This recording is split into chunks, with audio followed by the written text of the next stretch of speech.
আসসালামু আলাইকুম এভরিওয়ান। কঠিন বিষয়গুলো আমি যেভাবে দ্রুত শিখে ফেলি, এর জন্য আমি কিছু কৌশল অবলম্বন করি। আমি মনে মনে স্থির করি আজকে ঠিক কতক্ষণ পড়ব, আর ওই সময়টাতে আমি খুব মনোযোগ দিয়ে পড়ার চেষ্টা করি। আর চেষ্টা করি যতক্ষণ আমি পড়ব ঠিক করেছি ততক্ষণ আমি টেবিল থেকে উঠব না, যত কষ্টই হোক। এই যে টেবিল থেকে উঠব না বা খুব মনোযোগ দিয়ে পড়ব, এই সময়টাকে বা এই প্রসেসটাকে বলে ফোকাস মোড অফ থিঙ্কিং। আমরা যখন মনোযোগ দিয়ে 1 বা 2 ঘন্টা একটা বিষয় নিয়ে চিন্তা করা থেকে অবসর নিই, তখন কিন্তু আমাদের ব্রেন চিন্তা করা থেকে অবসর নেয় না। আমাদের ব্রেন কিন্তু তখন সবকিছু গুছিয়ে নেয়। ফর এক্সাম্পল, ধরুন ক্লাসে স্যার আমাদেরকে 1 ঘন্টা পড়িয়েছে বা লিখিয়েছে। এখন স্যার বলল আমাদেরকে 5 মিনিট সময় দেওয়া হলো, পড়াটা রিভিশন দাও, 5 মিনিট পরে আমি পড়া ধরবো।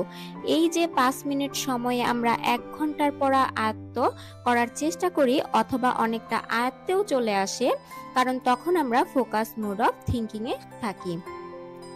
আর আমি যা শিখি সেটা অন্যকে শেখাতে চেষ্টা করি। নতুন কোনো তথ্য জানতে পারলে অন্যের সাথে শেয়ার করি। আর আপনাদের যদি অন্য কেউ না থাকে শেয়ার করার মতো, তাহলে নিজে নিজে কথা বলার চেষ্টা করুন, কথা বলার প্র্যাকটিস করুন আয়নার সামনে দাঁড়িয়ে। আর আমি চেষ্টা করি প্রতিদিন ব্যায়াম করতে, কমপক্ষে 30 মিনিট করে। এতে শারীরিকভাবে আপনি যেমন সুস্থ থাকবেন, মানসিকভাবেও শান্তি পাবেন, পড়াও বেশি মনে থাকবে। আর সবসময় পজিটিভ থিঙ্কিং করবেন। কখনো বলবেন না পড়লে মনে থাকে না, আর আমি কিছু পারি না, আমার ব্রেইন ভালো না, আমার দ্বারা হবে না।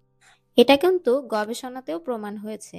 নর্থ ইস্টার্ন ইউনিভার্সিটির অধ্যাপক পল রিভার বলেছেন, মানুষের মাথায় 1 বিলিয়ন নিউরন আছে, তার প্রতিটি আবার 1000টি নিউরনের সাথে সংযুক্ত।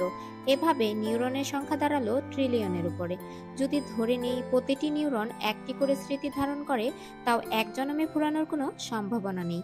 ধরুন আমাদের ব্রেন যদি একটি ভিডিও রেকর্ডার হতো, 300 বছর একটানা ভিডিও করলেও আমাদের মেমোরির কোনো ঘাটতি হবে না।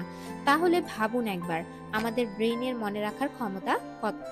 পৃথিবীতে যারা এখন সফল, তারা কিন্তু প্রথমে সফল ছিলেন না, but with their faith, effort and practice they attend amazing memory পাওয়ার।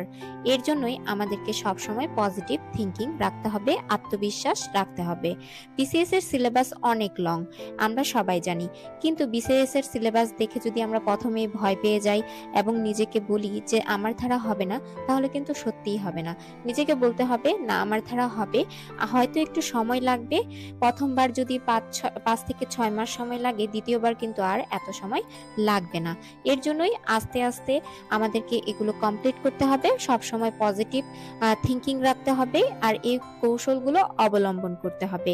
আজকের মতো এতটুকুই। আমার পরবর্তী ভিডিও পাওয়ার জন্য অবশ্যই আমার চ্যানেলটি সাবস্ক্রাইব করে রাখবেন, পাশে থাকা বেল আইকনটি প্রেস করে রাখবেন, লাইক কমেন্ট শেয়ার করবেন। আল্লাহ হাফেজ।